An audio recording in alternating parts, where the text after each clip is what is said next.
Need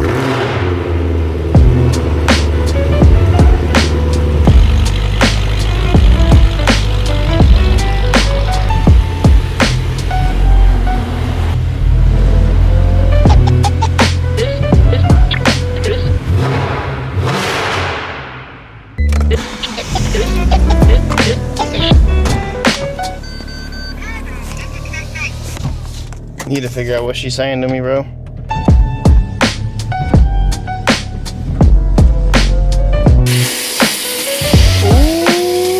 boy.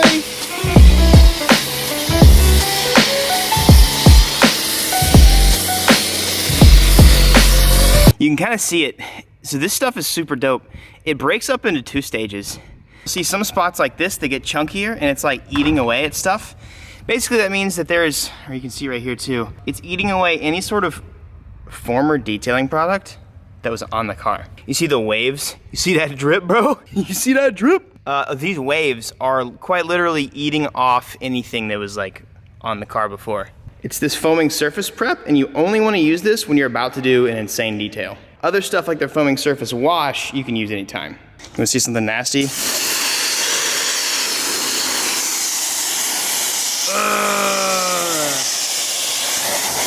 All this grime that's been sitting in there for years. Some old JDM dirt. Nasty. Get it out of here. Griots, you need to make a blanket out of this. This freaking towel. So this thing, by the way, holds, I think 10 pounds of water, something like that. All right, the entire car is dry, so we're ready to begin. This guy barely even got wet and it dried the entire car. I love this thing. To get yourself prepared for your detailing, what you gotta do, 2 things. 1, don't choose the hottest day of the year to detail. It sucks and you'll die. 2, wear something comfortable. Fortunately for us, for me, everything we sell at 5-3 Supply is the most comfortable thing in the world, so I'm stacked. I guess the next part is get good tools. Check this puppy out. Today I'm using a new tool, something that I have never actually used before, but I know lots about it, or I know plenty enough about it, and I'm ready to rock and roll. This is the Griots Garage G15. So the G15 essentially means it's a longer throw than a normal polisher. My other polisher down here is the G9, and it is a 9mm throw. This is a 15mm throw. So the longer throw you have, essentially the more detailing you're gonna be able to do quicker. So a dual action polisher doesn't just orbit around like that. What makes a dual action polisher special is that it actually goes side to side and it actually orbits, you know, this way to prevent from just absolutely burning through your paint. Sorry, we just met a neighbor. She walked up to our garage and they live right down the street and their son is a huge fan. So I didn't get his name, but evidently like his dad has some like Chip Foose Mustangs and stuff. We're gonna have to make a video of going to see his collection. Anyways, that was a weird interruption. If you guys wanna learn more about the G15 or the G21 or any of their polishers, you can just go to their site. I have it in the description. There's lots of information about like wattage and, oh, thanks. I love these things because 1, they stand up by themselves and that's a huge thing for polishers whenever that you really don't want them to fall over. Not everybody has ground like mine where it's like always clean, but like you don't want them to fall over and then, you know, collect dust or anything like that when you're polishing. So these stand up by themselves. They have a detachable cord, variable speed. These things are awesome. So I'm gonna give this a shot today. On top of that, they gave me a 25-foot power cord. Oop. I've got some 5-inch pads specifically for this. So, oh, shoot. The EVO is great. Like, it's in good condition. It's mint. It's in better condition than probably 90% of the EVO 3s that are left. However, as you would expect a car that's from 1995, you have a lot of paint fade. Not only fade, you have a little bit of clear coat coming off. You see, oh, here we go. So here's a good example. You have a little bit of clear coming off of the roof. Over here's a better example right there. Honestly, this won't be too worth salvaging. I'll probably just get this completely repainted and this carboned. But you see, just like, I mean, this is in bad condition. I'll try and get some stuff done. You can still detail paint even though clear coat is gone. So I'm gonna do that and make it look kind of nice anyways. You see how swirly and absolutely disgusting this paint is? I mean, it's bad. It's really, really bad. And so my goal today is to just make it look as nice as possible and kind of bring it back to life a little bit. Here we go. Knitted wool. Yes. So here we go. For severe defects, this is what I was looking for. This is going to really cut. This is not going to do necessarily what a what a wet sand would do, but it's gonna cut. It's for severe defects. And so we're gonna use this for stuff like the roof. We're gonna have to vary in the stuff that we use. Now, as for the products that I'm gonna use, I'm gonna start with their little synthetic clay boy. So these guys work really well. These synthetic pads, in my experience, have worked just as good as actual clay. Take my word for it. If you don't want to take my word for it, try it. They're not very expensive. You can buy one with my discount code. I'm gonna start with that with a little bit of, you can use, I like to use just like water and alcohol, or water and like a quick detailer, as long as there's no wax in it. I'm gonna start with the fast correcting cream and then work my way up. They have the Boss line, they have a ton of stuff like this, and they're all incredibly, incredibly good. From all the brands I've used over the years, I've never had such a consistently beautiful and good turnout as I have from Griots, and so I'm just a fan for life. What I do want to let you guys know before I start, I have a discount code for you guys. You can use Shanks to save some money at griots.com. The cool thing about Griots is everything that they sell that is a liquid car care product is made right here in the USA by their full-time chemists. They don't subcontract, and they don't buy anybody else's product and then change the color and smell like a lot of people do. On top of that, everything they sell smells good. But anyways, let's go ahead. I'm gonna start claying. You can always tell when you need a clay. If you feel the paint and there's a bunch of grit, if you hear like a, that's when you know you have to clay. You honestly should probably clay and polish your car once a year at least. So this guy is quite literally going to go on here and take off all the contaminants in the paint. Over time, when you're driving or when your car sits outside, in the clear coat or in the paint, there's little teeny tiny micro holes that will absorb dust particles, dirt particles, you name it, little teeny tiny rocks, and it makes the paint very abrasive. I do want to tell you guys, if you clay your car, you have to polish, because what you're doing is you're picking up all the stuff that is in the paint, and then you're swirling it around. Even though that is the point, you still have to polish it after. Just an example, the car has been completely washed, like very cleaned. This is all the little dust and particles that were in the paint that are now coming out. That's just from this little synthetic guy right here. When you're done claying, you will feel a massive difference in the paint. What you've already done will be very smooth, and then you'll actually be able to hear the difference. Let's see, hold on. It's like very gritty and grimy up here. Ready? Yeah, it's gross. A few moments later. So there's really not a point to filming the claying portion, because on camera, there's not a before and after. In person, claying is probably the best part because you can actually feel the difference in your paint. I do just want to encourage you guys that this is something any of you guys can do as long as you have the right tools. It's pretty simple. As long as you just follow some really simple guidelines or just watch me do it, you guys can do this at home super easily. Honestly, detailing is not hard. All you need to do is have a little bit of knowledge about clear coat and paint and then the tools you're using.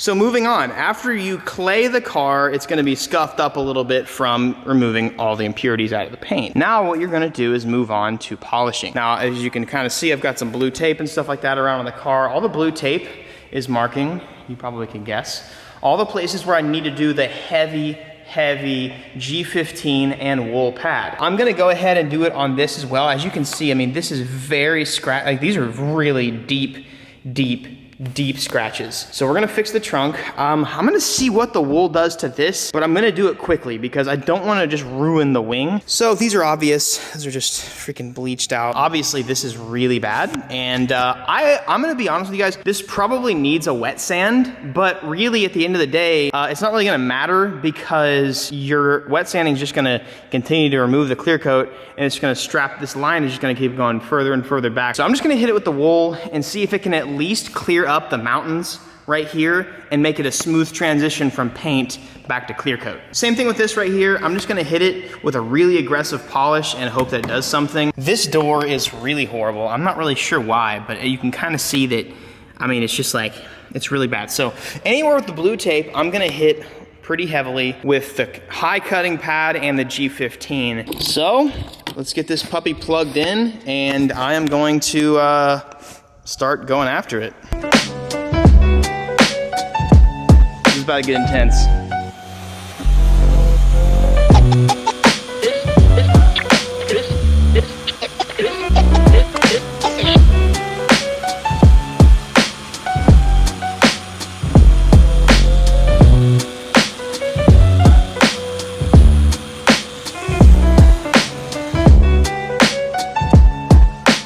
So So I was able to shave down a lot of that. It looks pretty good. It kind of looks better on camera right now than it actually is. It's gonna be impossible to kind of cure these mountains around here and not have clear coat showing like where the exposed paint is, unless I actually wet sanded it. I also got to hit this, and this looks way better than it did, believe it or not. And actually, it looks way worse on camera right now because it's picking up a lot of the stuff, but like, it seriously looks incredible in person. I'm gonna keep filing it down with a little bit less abrasive pads. I'm gonna keep filing down a little bit more and smoothing it out. But one problem this roof has is from the inside out, these roofs rust.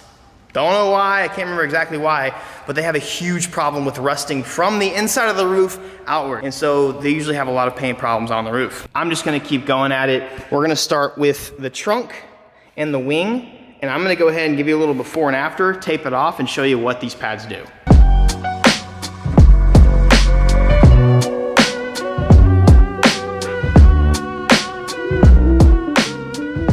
And voila, so this is only the G15 with a wool pad and a heavy correcting polish. I haven't even gone through and done like the deep scratches or anything yet, but I just wanna show you what this can do. This oxidized, nasty, white looking like paint right here is what it looked like before, okay? Just with a few seconds of polishing with this, we've got a nice shiny side of the wing. Look how nasty this is. And with just, so this is only paint left on this. There's no clear coat at all. There is clear coat down here, however, and if you look at this, look at the swirls here. Now we're gonna go over to, here's the thing, if you do buy one of the G15s, the G9s, buy one of their polishers. They're very easy to use. All you need is about 1 pound of, maybe 1 pound of pressure. The pad, the polisher, and the cream is gonna do the rest of the job. It took me a long time to realize that. Like, it's not about the force that you do, because that's how you burn through the paint really easily. You literally, like, the whole point in investing in these nice products is they do the job for you pretty much. Now, if you have a rotary, like just a straight rotary, that is not the way you do it. That literally blows my mind whole, bro. Look at how nasty that side is. That side nasty, this side nice. I'm telling you guys, this paint needed Jesus.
All right, I am done with the wool pad, but not the G15. I don't know if you guys remember what these side mirrors looked like, but a couple seconds, polish those right up. These are super oxidized and just really bad.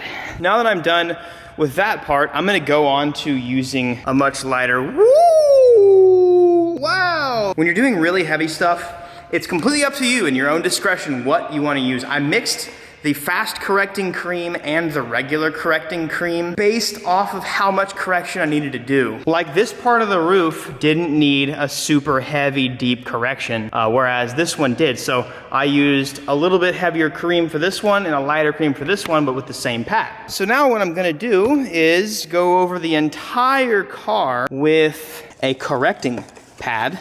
These pads are awesome. They breathe really well. The nice thing about this and the G-Fit or any of the Grio's polishers is that they don't overheat. You can run these guys for a long time and they breathe really well. I don't know if you've seen them, but they have like some Ferrari style vents and they're just really good. So the entire process, I'll probably use 2 or 3 of these pads for the entire car. But now I'm gonna stick this guy on here and I'll probably use the correcting cream or the heavy correcting, or the fast correcting cream to finish her up.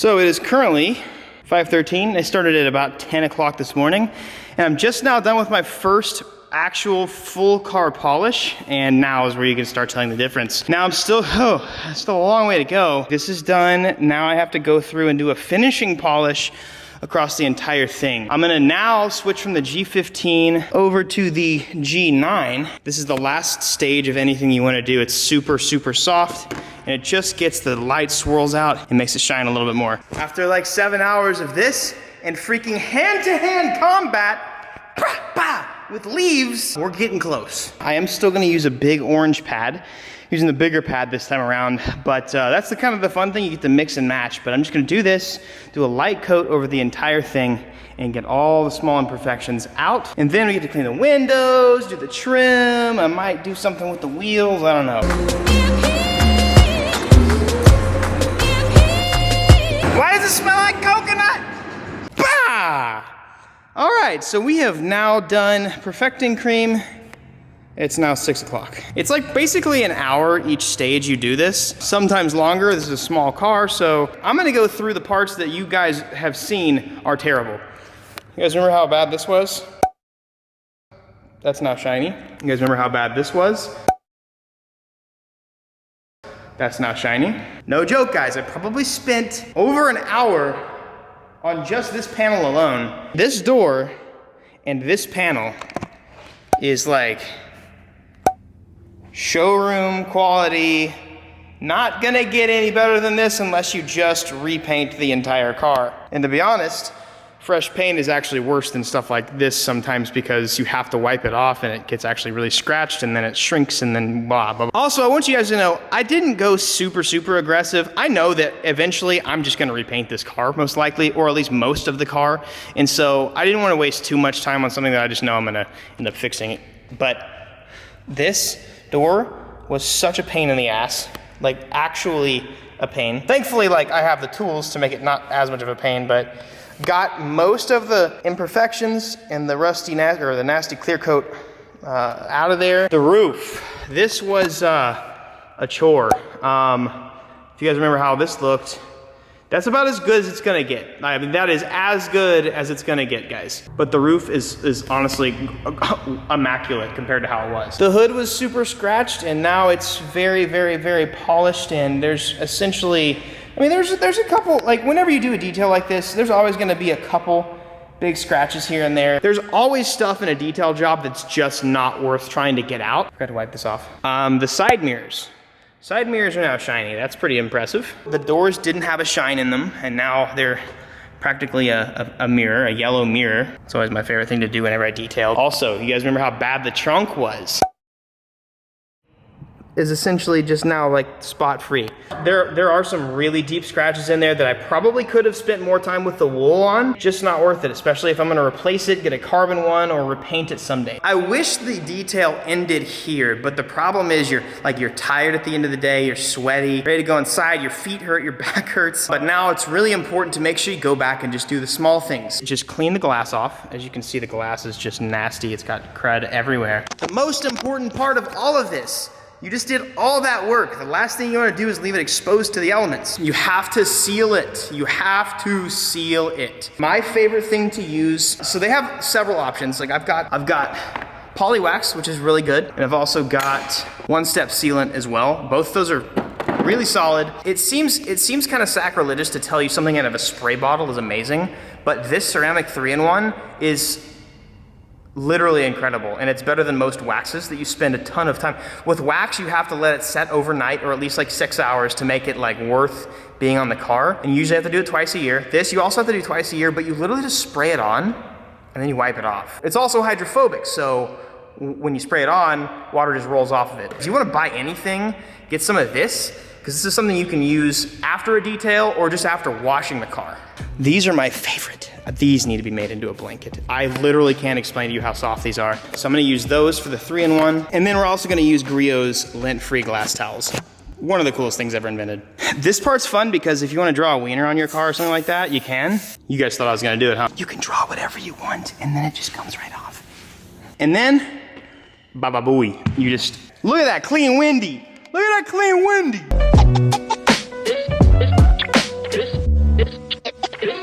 You guys ready to see it? I know you guys have been asking for this for a full solid month now. I hope I delivered. Remember, everything I used today was a Griot's Garage, including my roll-around chair. Literally everything. Dun, dun, dun, dun, dun. This is the shiniest this thing has probably ever been in its entire life. So with that ceramic 3-in-1, it filled in pretty much any leftover small scratches and swirls. There's still several teeny tiny little guys deep in the paint, deep in the clear coat that I'm just not gonna worry about because it's just not worth it at the end of the day. But this car has absolutely transformed into, like, I'm honestly just completely, I'm shocked. Whoo, I'm about to puke, but we're good. Here you go, guys. Here is my shiny, look at that, we just zoom in. My shiny EVO 3. I mean, I can't remember if you guys remember what it looked like before, but it needed Jesus. And we did the Lord's work today. This door, bro, this door was ugly. This door was ugly, ugly, big ugly. This quarter panel was ugly, ugly. Like, this whole thing had missing paint, missing clear coat. We filed it down and we did a damn good job. Look at this thing, dude. Every angle of this EVO 3 is just the best. I wanna remind you guys that we have a discount code at Griot's Garage. If you guys wanna use that, it's code Shanks. Saves you a little money. Now, it's gonna take you a lot of practice and time to make a car look like this, especially if it starts off the way that mine did. But I wanna encourage you guys today, give it a shot. If you can get into a zone and get super focused with something, you can do this. I have mega ADD, but I do like to get work done, and I like working, and I like sweating. I like working with my hands, and so I can focus on stuff like this. And so if you have the ability to focus and, how do I put this nicely? Not do something stupid, you can get some practice and make this happen to your own car or a future project. Oh wait, I forgot. Look, even the freaking side skirts, bro, they were like sun worn, and this whole car is actually yellow now. It's now 6:30. I actually got this done faster than I thought. Usually it takes, yeah, it was 8.5 hours, so never mind. I haven't eaten yet, so I should probably do that. I always like to let you guys know at the end of my details, like how much I would charge somebody if somebody brought that to me. Again, I'm not gonna detail any of your cars, but if I open a detail business and I did this to somebody, if somebody brought this EVO and needed this to be done, probably be like $2,000. That would include like an interior stuff. I also did the engine bay too, which, whatever. I give you guys daily advice every day. Honestly, like, I have a lot of things banked up right now. What comes to my mind the most today is go do something. Stop making excuses and get to work. Get to work, stop making excuses. There's so many people in this world that will make excuses for absolutely everything, like, well, I can't do this because of me, I can't do this because of... Shut up! You could be the most disabled person on the planet and still make happen. So I want to encourage you guys, get off your butt and go do that thing today. Stop being lazy, do the thing, get to work. Begin starting that business. Start your YouTube channel or whatever it is, dude. Stop wasting time and get to work and stop making excuses. That's my advice for you guys today, because if you can wake up every day and make the most out of that, you can make the most out of every day despite the odds against you, you'll be successful. Promise you. I 100% promise you. Peace out. You guys have an amazing day. Hey, what's up, guys? I got 2 videos for you to watch. Sorry, Victoria distracted me. And make sure you subscribe.